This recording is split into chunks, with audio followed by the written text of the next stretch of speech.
Usually when we talk about like a medical diagnosis, there's this expectation of clinical precision, right? Oh, definitely, like engineering. Yeah, exactly. It feels like engineering. You break your arm, the X-ray shows that jagged white line on the glowing screen, and the doctor just points a pen at it and says, there it is. That's the problem. Right, it's totally binary. It's broken or it's not broken. It's clean. And frankly, it's comforting. Yeah. We naturally gravitate toward things that can be made visible and isolated. Neatly categorized. Exactly. But then you step out of that orthopedist's office and you walk into the world of human psychology or, philosophy and generational trauma, and suddenly that pristine X-ray machine is just completely useless. It doesn't work at all. No. We're looking at a diagnostic landscape that is entirely murky, and I'd argue nowhere are those psychological waters deeper, darker, or honestly more famously turbulent than in the mind of the philosopher we are diving into today. Yeah, and to really set the stage for this, I want you to picture the actual cover art of the source material we are exploring today. Huh. We're looking at the Oxford Handbook of Nietzsche, edited by Ken Geames and John Richardson. It's a massive book. It's huge. And the cover is this painting of a stormy oceanic landscape. It's beneath this brooding, really heavy sky. Oh, right. And there's this solitary figure standing on a desolate shore, just staring out into the dark, churning water. It's intense. Very. But it is the perfect visual representation of what engaging with Nietzsche actually demands from you. It's literally an exploration of the abyss of human existence. What's fascinating here is that the editors emphasize that Nietzsche's wide-ranging ideas are inextricably linked to his personality, his context, and the distinct genres of his books. Okay, let's unpack this, because Nietzsche is a thinker who has been widely read, but perhaps more frequently misread. Our goal today is to look at the scholarship and figure out what is really going on. Right. We want to get past the dorm room posters. Exactly. And to do that, we actually have a really clear mission structure for today's deep dive. We've got 6 distinct parts to get through. We're starting with biography, right? Yes, biography first. Then we'll move into his historical relations, the principal works themselves, his ideas on values, epistemology, and metaphysics. And finally, we'll end with the developments of the will to power. Sounds like a full journey. It really is. Yeah. Because we can't just list off his philosophical concepts like a textbook. We have to understand the man before we can touch his philosophy of drives. So let's get into section 1, the biography. Yeah, and that requires examining his incredibly specific upbringing. Graham Parks contributes a chapter here that explores Nietzsche's own belief in, well, a kind of hereditary determinism. Hereditary determinism, like genetics. Basically, yeah. Nietzsche actually theorized that our ancestral pasts actively dictate our philosophical predispositions. Oh, wow. And if you look at his lineage, it is staggering. He came from a long, unbroken line of deeply pious Christian pastors. Wait, really? Yeah. His father was a Lutheran minister. Both of his grandfathers were ministers. I'm really struggling to reconcile that. This is the guy who famously wrote The Antichrist, right? The very same. The guy who declared God is dead and accused Christianity of being this toxic, life-denying plague. How does that square with generations of devout religious conditioning? I know, it seems like a massive contradiction.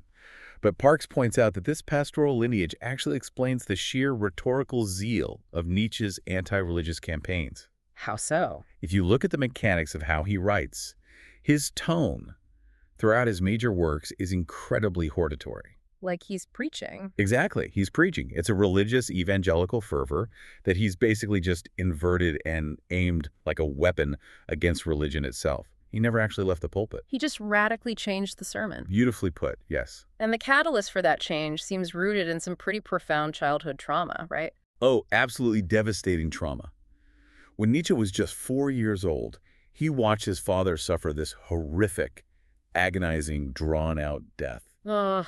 That's terrible. The medical diagnosis on the death certificate was literally softening of the brain. Oh my God. Yeah. Can you imagine the psychological wreckage that leaves in a 4-year-old kid? And then his younger brother died just a few months later. It's absolute devastation. Parks suggests this early visceral encounter with terrifying, completely meaningless suffering was basically the initial hammer blow to his Christian faith. Right, because how does a benevolent God allow a pious minister's brain to slowly rot away while his young family watches? Exactly. And it left Nietzsche growing up in a household consisting entirely of 6 women: his mother, his sister, 2 aunts, a grandmother, and a housekeeper. Just surrounded by women. Right. But more crucially, it instilled in him this lifelong, terrifying foreboding about his own biology. He lived with this constant dread that his father's biological fate was essentially a ticking time bomb inside his own head. Which honestly brings up a very contentious and uncomfortable part of his biography that we definitely have to address. His relationship with women and his notorious vitriolic misogyny. Yeah, we have to talk about that. Julian Jung's chapter tackles this head-on, and he presents a thesis that completely upended my assumptions. Jung argues that Nietzsche, based on his early writings and letters, was actually a cautious feminist up until about 1883. Which is exactly when he started writing Thus Spoke Zarathustra. Right. The shift is undeniably abrupt and violent. Jung argues that the brutal anti-feminism and the incredibly degrading rants in his later works were not actually logical endpoints of his philosophical system. They weren't. No, they were raw acts of psychological revenge. They were triggered by a disastrous, deeply humiliating personal experience. Let me guess, he got rejected. He got rejected. Specifically, his romantic and intellectual rejection by the brilliant Russian author and psychoanalyst Lou Salome. Okay, I have to push back on this, or at least point out the glaring hypocrisy here. Go for it. His entire philosophical concept of perspectivism is about embracing multiple viewpoints, right? Recognizing the limitations of your own biases and overcoming petty, localized resentment. Yes, that is the core of it. So if that's the case, isn't his sudden, vindictive misogyny just a massive philosophical failure? I mean, it's like a world-renowned food critic panning an entire country's cuisine, calling it garbage, just because they got dumped in one specific Italian restaurant. That is a brilliant analogy, and calling it a philosophical failure isn't entirely accurate. It is a catastrophic failure of his own stated ideals. Okay, good. I'm glad we're not letting him off the hook. We're not. But what the scholarship reveals as truly fascinating is how the women in his actual life reacted to this hypocrisy. How did they react? Well, Jung points out that Nietzsche's friends, many of whom were highly educated, emancipated women, essentially ignored his published rants. Wait, they just ignored them? Yeah. They didn't write him off. They actually applied his own philosophy or perspectivism back onto him. Oh, that's clever. Right. They looked at his misogyny and diagnosed it as a flawed, wounded, localized perspective. They actively separated the brilliant, groundbreaking philosophy from the broken, petty man. That is wild. They basically weaponized his own philosophical toolkit to excuse his terrible behavior. They treated it as just his personal pathology. Exactly. But speaking of pathology, we really have to talk about his physical health, too. Because Charlie Huneman's chapter completely rewrites the popular narrative of Nietzsche's eventual descent into madness. This is a huge misconception. For over a century, the culturally accepted myth has been that Nietzsche went insane from terminal syphilis that he caught in a brothel as a young man. It's a myth that Huneman dismantles with really compelling medical evidence. The symptomology doesn't fit syphilis. It points much more convincingly to a slow-growing brain tumor. Really? A brain tumor? Yeah, likely a retroorbital meningioma located directly behind his right eye, which he probably harbored for the vast majority of his adult life. And when you look at the mechanics of his daily life, this tumor explains everything. I mean, he suffered from these agonizing, blinding headaches, right? Blinding. They would leave him vomiting, paralyzed by light, and incapacitated in bed for days at a time. Oh, man. He had chronic, excruciating digestive issues. He was functionally blind in one eye. The man was operating under a load of immense physical pain, almost constantly. So if we pull back to view the architecture of his entire project, this immense physical suffering is really the crucible for his philosophy. It is the crucible. Huneman connects this bodily agony directly to Nietzsche's philosophical obsession with health and vitality and overcoming. Right, because his body was constantly betraying him. Exactly. Think about the mechanism here. He couldn't rely on physiological health, so he was forced to cultivate a monumental, almost superhuman psychological resilience. He had to invent a philosophical framework that allowed him to endure a torturous reality without just collapsing into suicidal despair. He had to find a cure for despair. Precisely. And, when the present moment is completely intolerable, you look to the past for survival strategies, which transitions us perfectly into Section 2, his intellectual ancestors and rivals. Yes, his historical relations. He was searching for a cure to modern psychological sickness, and he reacted viscerally to the thinkers who came before him. Let's look at his relationship with the ancient Greeks. Jessica Barry has a great chapter on this. It's a common biographical footnote that Nietzsche began his academic career as a classical philologist. Just to clarify, a philologist is someone who studies historical languages and ancient texts, right? Right, and the story goes that he supposedly abandoned that field to become a philosopher. But Barry argues that this is fundamentally incorrect. He never abandoned it. He never abandoned the method. He evaluated philosophy as a philologist throughout his entire life.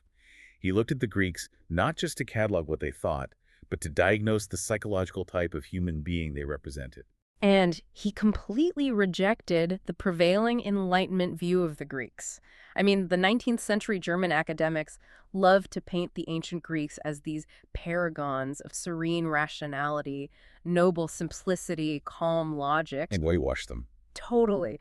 And Nietzsche looked at that sanitized version and essentially said, you guys are completely misreading the text. He loved Homer specifically because Homer did not hide from the brutish, violent, drunk, and cunning aspects of human nature. Right, Homer leaned into it. Exactly. Nietzsche saw that the Greeks didn't invent their beautiful, soaring tragedies because they were naturally serene.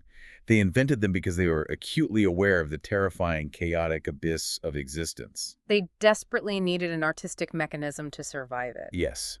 Tragedy was their psychological medicine. Barry also highlights his profound admiration for the pre-Socratic philosopher Heraclitus. Now, people usually assume Nietzsche liked Heraclitus purely because of the doctrine of radical flux, right? The famous idea that you can't step in the same river twice. That's the common assumption. But Barry points out Nietzsche actually admired Heraclitus's psychological constitution.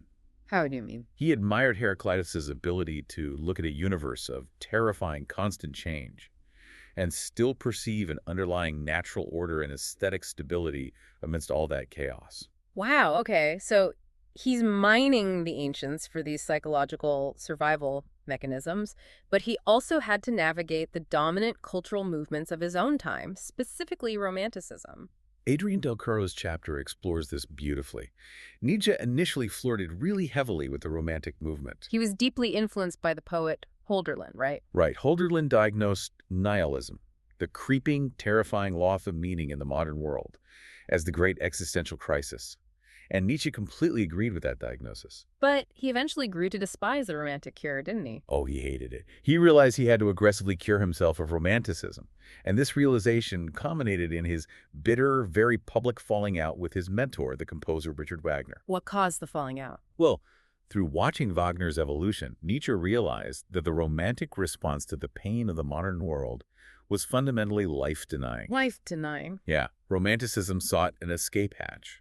It sought transcendence in another world, whether that was a mystical realm of art or a nostalgic past or a religious afterlife. And Nietzsche's entire project requires affirming this world, the physical, messy, agonizing world of becoming. He refuses the escape hatch entirely. Exactly. But to build his own affirmative philosophy, he first had to dismantle the foundations laid by the two absolute titans of German philosophy, Immanuel Kant and Arthur Schopenhauer. Let's start with Tom Bailey's chapter on Kant. You know, I have to say, I'm struggling a bit with Bailey's core thesis here. It's definitely provocative. Right. I mean, Nietzsche spends his entire life mercilessly mocking Kant's metaphysics. He despises Kant's idea of the thing in itself, the concept that there is a true, inaccessible reality hiding behind the mere appearances of our physical world. Nietzsche basically thinks that's just a secularized Christian heaven designed to devalue the real world. Exactly. So how on earth can Bailey argue that Nietzsche is secretly building a Kantian ethical system?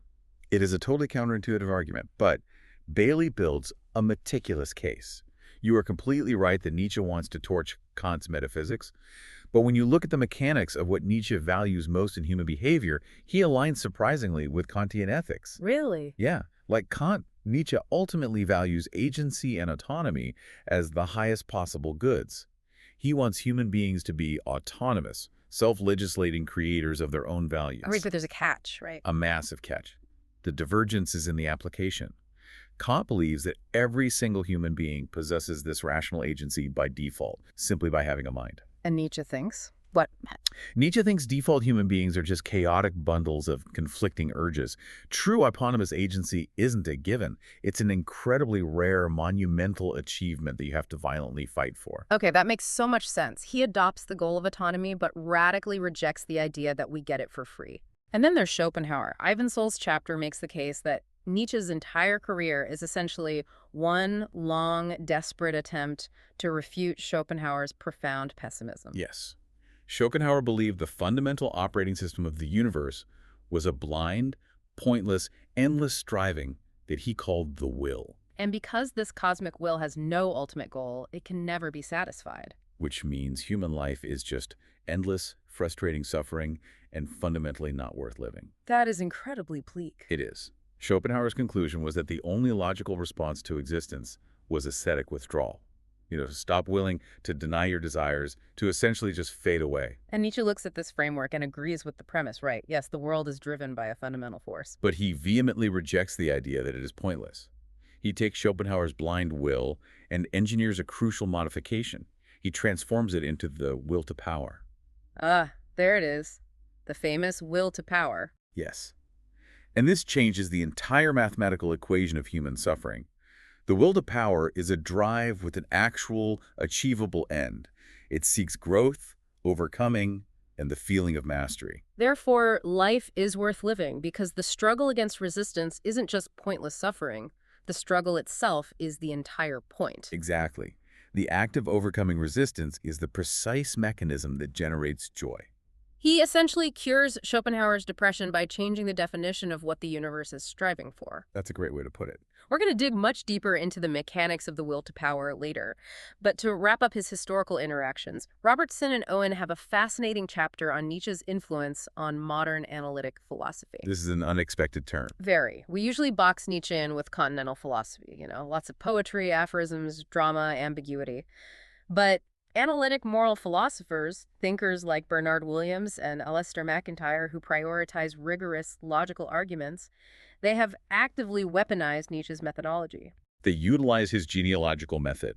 They use his technique of tracing the messy, human, power-driven history of our moral concepts to completely destabilize the idea that morality has objective foundations. Right. They show the historical mechanics of how concepts like good and evil were actually invented by specific groups of people to gain psychological leverage over their enemies. And by doing that, these analytic philosophers prove that morality isn't handed down objectively from the heavens, nor is it deducible from pure abstract reason. It is entirely historical and biological. Which means we need to see exactly how he executed this genealogical takedown. We have to open the books themselves. This brings us to Section 3, the principal works. The narrative thread connecting his major works is that his ideas didn't just evolve in content. They evolved through wildly distinct literary genres. He shifts from writing academic theories of aesthetics to waging full-scale psychological warfare on his readers. Let's start with the early period. Daniel Kahn covers Nietzsche's very first book, The Birth of Tragedy.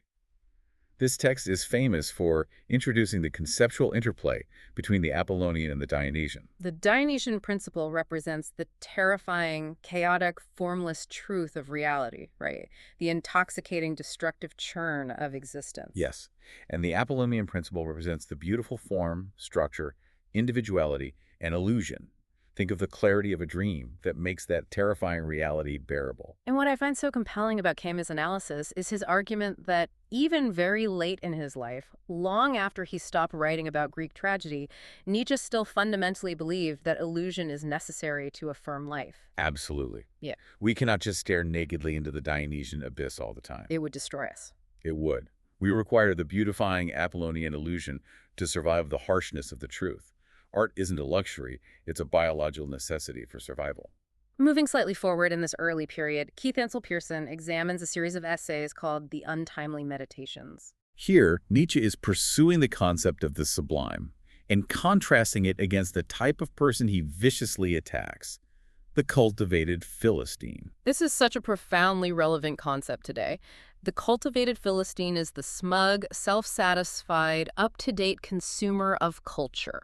It's the person who reads the latest newspapers, attends the theater, regurgitates the popular opinions of the day, and deeply believes they are profound. But in reality, they risk absolutely nothing. They create nothing original, and they use culture merely as a comfort blanket. Exactly. Nietzsche's demanding a return to genuine, dangerous, risk-taking greatness. He's going after the 19th century equivalent of someone who just retweets clever quotes but has no internal substance. That's spot on. So moving into the middle period, this is where he really finds his voice and the philosophy becomes explosive.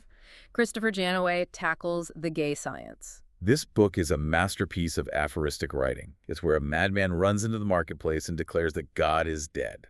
It's also where he introduces the terrifying psychological test of the eternal recurrence. But Janaway points out a deep structural tension running through the entire book. What kind of tension? Well, Nietzsche is demanding that we become intellectually honest, right? That we seek the harsh, unvarnished truth of our existence without relying on religious fairy tales.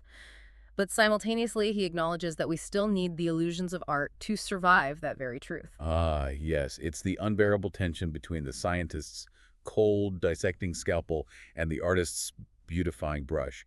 And he's demanding we use both at the exact same time. Right. And following the gay science comes the book Nietzsche himself considered his absolute zenith. Thus spoke Zarathustra. Gudrun von Tevenau writes a fascinating chapter trying to rehabilitate this incredibly strange book for rigorous philosophers. Because it's written in this archaic, almost parodic biblical style, right? Full of dense poetry, cryptic metaphors, animals talking. Yeah. Analytic philosophers often just dismiss it as literature rather than philosophy. It reads like a hallucinogenic Bible. It really does. It is incredibly difficult to parse if you're looking for logical syllogisms. But von Tevenau demonstrates that the core of the text is deeply, rigorously philosophical. The entire narrative arc is fundamentally about Zarathustra's internal psychological struggle. Struggle with what? His struggle to overcome his own feeling of pity and his nauseating disgust for the smallness and mediocrity of humanity. Okay, that's interesting. And what's most illuminating here is the direct structural contrast she draws with the Christian book of Revelation. Oh, how so? Structurally, the Christian apocalypse ends with a fantasy of revenge and destruction. The sinners are punished, and a select pure few escape this ruined earth to a peaceful, static heaven. Right. But Zarathustra's climax, the famous Seven Seals song, is a jubilant, ecstatic celebration of earthly lust, physical joy, and cyclical desire. He doesn't want to escape the earth to find peace. He wants to eternally marry the earth with all its pain and joy included. For I love you, O eternity. It's an incredibly powerful inversion of the religious impulse.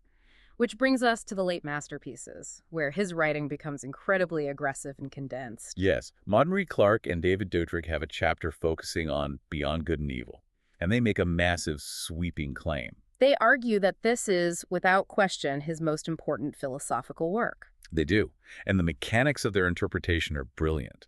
They argue that Beyond Good and Evil is intentionally engineered to be read on two distinct levels simultaneously. Two levels. Yeah, there is an exoteric, or surface reading, designed to provoke. On this level, Nietzsche sounds like he's advocating for a crude, aggressive biological naturalism. The idea that humans are just meat machines driven purely by a lust for domination. Exactly. But beneath that, there is an esoteric hidden reading.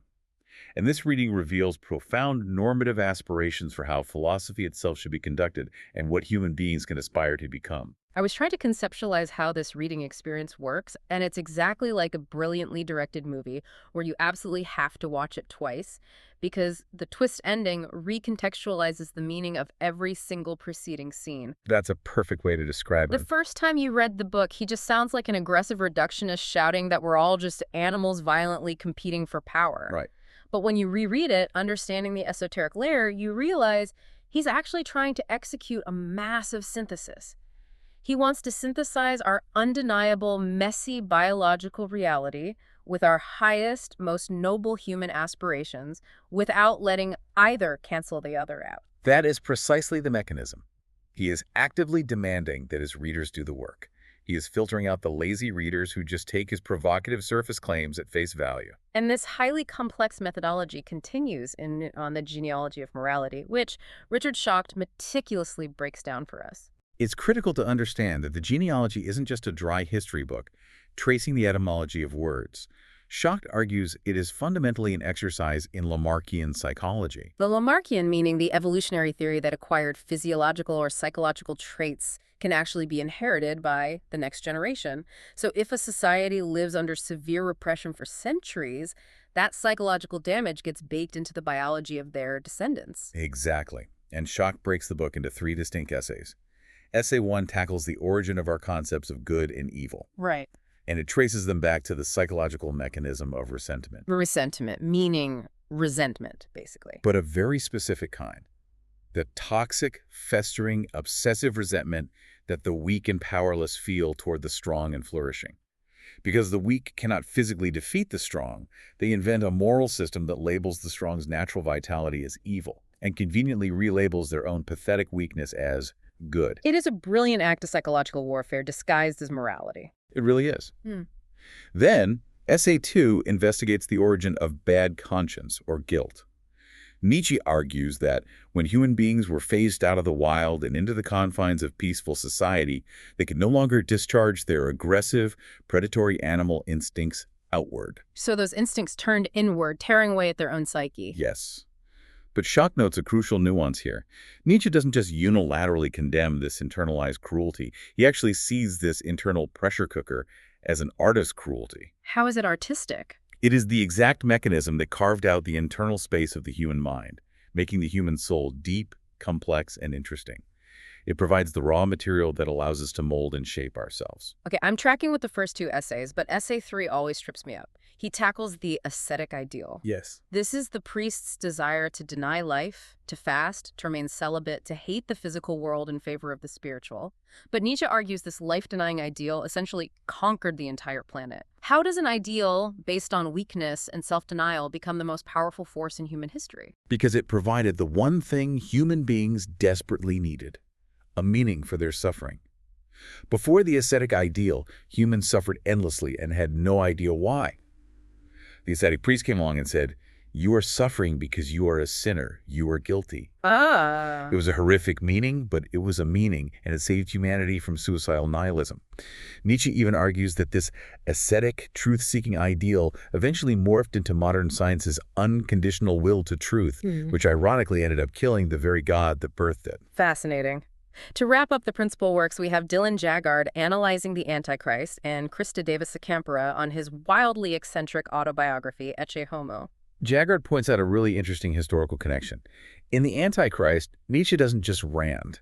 He leans heavily on the cutting-edge biblical scholarship of his time, specifically the work of Julius Wellhausen. To make a theological claim, right? Yeah, a startling one. He claims the historical Jesus was essentially a quasi-Buddhist. Jesus simply taught an inner state of peaceful psychological existence. It was his deeply resentful followers, specifically the Apostle Paul, who hijacked the movement. And distorted Jesus' message of inner peace into a militant religion of apocalyptic revenge, original sin, and endless guilt. Right. Paul weaponized Jesus' death to execute the ultimate act of resentment against the Roman Empire. And finally, in Ecce Homo, Campora focuses heavily on the book's subtitle, How One Becomes What One Is. She explains the mechanics of this concept. Yes, for Nietzsche, becoming yourself is not some New Age journey to find a hidden, static, pre-existing soul. It is an active, ongoing process of organizing your chaotic, warring internal drives. Furthermore, you achieve this not by violently eradicating your internal demons or your external enemies, but by incorporating their resistance to make your overall psychological structure stronger and more complex. This massive, exhaustive, lifelong project of tearing down the old religious idols, analyzing the brutal history of morals, and diagnosing the sickness of the modern soul. It was all meant to clear the ground. He wasn't just a nihilistic destroyer with a hammer. No, he wanted to build something magnificent in the rubble. And that leads us to the core of his affirmative project, Section 4, a revaluation of all values. What did Nietzsche actually want humanity to strive for now that God was dead? Let's start with the foundational rules of his new system. Nadim Hussain and Aaron Ridley explore his metaphysics and aesthetics. Hussain addresses the core metaphysical question here. Does Nietzsche actually believe any values are objectively true, or is it all just subjective preference? And what's the verdict? Hussain suggests that Nietzsche establishes power, specifically the feeling of growth and overcoming resistance, as the fundamental objective standard of value for living organisms. Things are good if they enhance the feeling of power, and bad if they arise from weakness or diminished vitality. But Ridley adds a crucial, complicating layer to this purely biological standard. Ridley argues that aesthetic values permeate absolutely everything Nietzsche writes. Right, because merely accumulating power like a brute isn't enough for Nietzsche. Giving form, style, and beauty to your life is the ultimate human artistry. You evaluate the worth of a human life the exact same way you evaluate a piece of art or a musical composition. Is it cohesive? Is it striking? Does it have a unifying, undeniable style? Or is it just a chaotic mess of contradictory impulses? Which brings us directly to the most famous, and consequently the most disastrously misunderstood, concepts in his entire canon: autonomy and the Overman, or Übermensch. Laneri Anderson outlines the mechanics of autonomy for Nietzsche, and it is not free will in the traditional Christian sense where an immaterial soul makes uncaused choices. No, for Nietzsche, autonomy is a rare, hard-won achievement of inner unity. You are only truly autonomous when your overarching, organized self actually controls and directs its constituent psychological drives. Rather than you just being a passive passenger who gets pushed around by whatever biological urge or cultural trend happens to be strongest in that particular moment. Exactly. And building on that rare achievement, Randall Havis completely dismantles and upends the pop culture view of the Overman. This is such a vital correction to how Nietzsche is usually digested by the public. I have to admit, when I hear Overman, my default mental image is this isolated, brooding, sociopathic superhero standing on a mountaintop who doesn't care about anyone else's feelings and just arbitrarily crushes the weak to assert his dominance. That is the comic book caricature. Yeah. And Havis argues is the complete opposite of what the text actually suggests. Wait, the complete opposite. Yeah, Havis argues that the defining characteristic of the Overmen is that they have entirely overcome their aversion to the temporal character of action. Okay, I need an ELI 5 translation on that. What exactly does the temporal character of action mean in practice? It basically means fully accepting the reality of time and contingency. Think about how normal human beings operate. We are constantly poisoned by resentment toward the past because it is fixed and we cannot change it. We regret our mistakes, we hold grudges over trauma. Right. Simultaneously, we are paralyzed by fear of the future because it is entirely contingent and we cannot control it. Our actions are constantly held hostage by luck, time, and external forces. Okay, so what does the Overman do differently? The Overman is the psychological type who accepts this reality completely without breaking. They do not resent the past, they affirm it. They do not demand a guaranteed safe future. And because they are so profoundly secure in their affirmation of chaotic reality, this achievement actually allows for a higher form of mutuality and interaction with their peers, not sociopathic isolation. Because they aren't terrified of getting hurt by the world, they can be fully, genuinely engaged with it. Exactly. That is a total paradigm shift. The Overman isn't a tyrant. The Overman is just someone who has stopped whining about the nature of time. It connects seamlessly to Robert Guy's chapter on order of rank and Mark Megatti on the concept of promising. Guy provides a transcendental interpretation of Nietzsche's insistence on ranking human beings.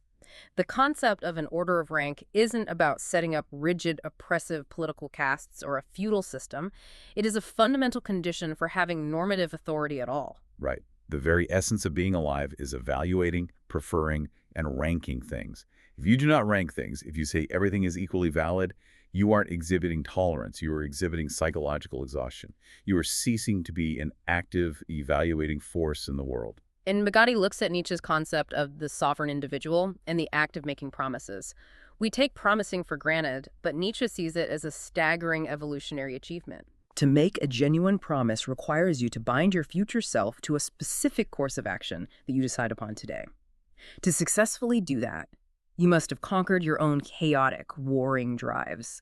You must be the undisputed master of your own internal household to guarantee how you will act tomorrow, regardless of what temptations arise.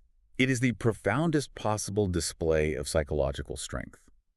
Now, speaking of political castes and tyrants, it is absolutely vital to pause here and address the darkest shadow hanging over Nietzsche's legacy, Yes. the Nazi misappropriation of his work. Jacob Golomb writes extensively about this in the Handbook, and we need to clarify exactly what the historical texts and the scholarship reveal, because this philosophy was historically hijacked to justify atrocities. Now, to be clear, we are just imparting what the scholarship says here impartially. We're reporting the findings of the text. It is a critical historical clarification. Golomb points out that National Socialism violently, intentionally misused and distorted Nietzsche's philosophy. Nazi ideologues, specifically figures like Alfred Bäumler, aided by Nietzsche's anti-Semitic sister who controlled his estate after his mental collapse, bastardized the concept of the will to power. They twisted a complex psychological concept to mean literal, physical military conquest, systemic anti-Semitism, and totalitarian state dominance. And the authors in the Handbook make it undeniably clear, quoting Nietzsche's own letters and texts, that this reading is a grotesque falsification. Nietzsche's will to power is an internal, psychological, and typological overcoming. It is about conquering your own internal weaknesses, organizing your own drives, and achieving cultural and artistic excellence. It is absolutely not a political manifesto for physical violence, racial purity, or state dominance. In fact, during his lucid lifetime, he explicitly and viciously despised German nationalism, state worship, and anti-Semitism. To fully grasp why that political violent reading is so fundamentally wrong, we have to dive into the deepest, most foundational layers of his thought. We have to understand the actual mechanics of how he viewed reality and human biology. This brings us to our final major area, Section 5. Truth, reality, and the drives, his epistemology, metaphysics, and the mechanics of the will to power. The narrative through line running through this final section is that the very mechanics of our human cognition and our biology absolutely dictate how we interface with reality. Ken James and Brian Leiter tackle his concepts of perspectivism and naturalism. James argues that perspectivism isn't just some lazy postmodern semantic trick where my truth is my truth and your truth is your truth and everything is relative. It is deeply mechanically psychobiological. James quotes the idea that life is an embodied collection of drives, and every single drive has its own specific perspective on the world. Exactly. Think about the mechanics of it. When you are desperately, starvingly hungry, your hunger drive becomes dominant, and it forces your brain to interpret the entire world purely in terms of food acquisition. A wooden chair is no longer a place to sit. It is just a physical obstacle between you and the refrigerator. Your entire perspective on reality is literally hijacked by your biology. Leiter builds on this by arguing for Nietzsche's methodological naturalism. Stop right there. I know methodological naturalism sounds like a dense piece of jargon from a biology textbook. What does that mean for human morality? It means Nietzsche explains our deepest, most cherished moral beliefs not by appealing to reason or the soul, but by pointing to causal, psychophysical, type facts. Type facts. Yeah, you believe what you believe about right and wrong because of the physiological and psychological type of animal you happen to be. So it's less like my rational conscious self is driving the car and more like I'm a giant corporation, and these biological drives like hunger, sex, fear, domination are hostile board members constantly fighting for control of the steering wheel. We are just biology endlessly rationalizing its own urges. That's a terrifyingly accurate way to put it. But what about the universe outside of us? Robin Small explains Nietzsche's shift from the philosophy of being to the philosophy of becoming. Traditional philosophy and theology love being, the idea of a static, eternal, unchanging reality, like Plato's realm of pure forms or the Christian God. And Nietzsche says that is a comforting fiction. Reality is purely becoming. It is evolutionary, fluid, constantly changing, and endlessly interacting. There are no static things in the universe, only dynamic processes interacting with other processes. And this fluid, chaotic reality brings us to the most controversial metaphysical concept he ever produced, the eternal recurrence. This is where Paul Loeb drops an absolute bombshell in his chapter that fundamentally changes how we read Nietzsche. I was completely floored by this argument. If we look at how the eternal recurrence is traditionally taught, Loeb argues we've all been reading it incompletely. Most scholars and most university courses only look at the famous passage in The Gay Science, where a demon creeps into your loneliest loneliness and asks if you'd be willing to live your exact life over and over again infinitely. Right, read only in that context. It's just a brilliant psychological thought experiment to test if you truly, deeply affirm your life without regrets.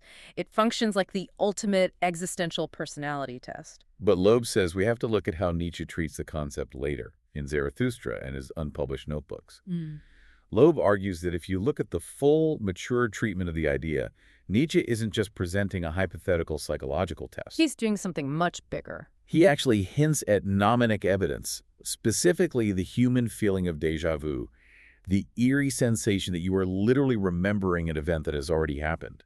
Furthermore, he actually attempts to construct a cosmological, mathematical proof for the recurrence based on the physics of his day. Based on physics. Specifically the concept of relational time and the idea that there is a finite amount of energy operating within an infinite amount of time.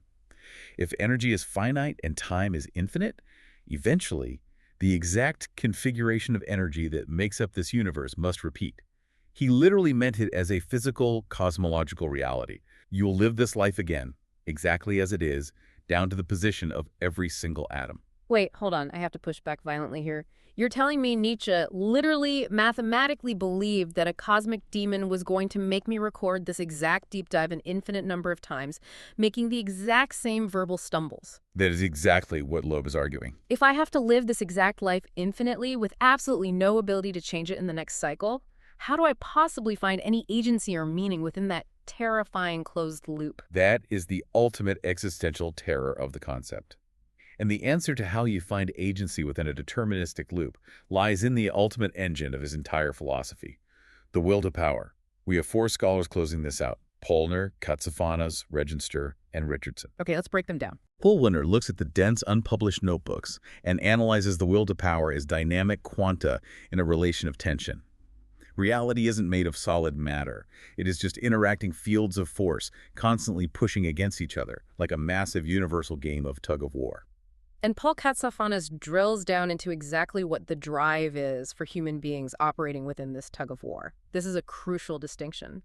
A drive isn't just a simple physiological urge like an itch or feeling thirsty. No, Katsafanas explains that a drive is the principal explanatory token for all human agency.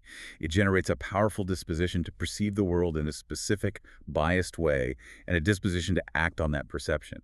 The drives don't just happen to us. They actively use our conscious minds to express themselves. So what happens when a human being's drives are twisted and directed against life itself? Bernard Regenster analyzes Christian ascetic morality and brilliantly categorizes it as a will to nothingness. Because the ascetic priest's drives cannot find power, mastery, or joy in the real physical world, they invent a fake spiritual world. They then achieve a perverse feeling of power by actively denying, starving, and crushing their own natural, healthy biological instincts. It is the will to power turning cannibalistic. It is life weaponizing itself against life. Which perfectly sets up the final synthesis by John Richardson. Richardson posits that life itself is the ultimate foundational ends of Nietzsche's philosophy. Life essentially undeniably values growth, expansion, overcoming, and power. Because life inherently values these things by its very biological nature, that physical reality becomes the ultimate objective criterion for evaluating all other moral values. If a moral system suppresses growth, health, and vitality, it is objectively bad for the organism. If it enhances them and pushes the organism toward excellence, it is good. It is a complete systemic revaluation of how we judge human behavior, grounded entirely in the messy reality of biology and psychology rather than divine decree. So after this monumental exploration, what does this all mean for us? We've covered a staggering amount of scholarly ground today. Let's synthesize this massive journey. We began by seeing how Nietzsche's agonizing physical suffering, his debilitating, blinding headaches, and his deep personal rejections fueled a completely unique historical and philological excavation of human morality.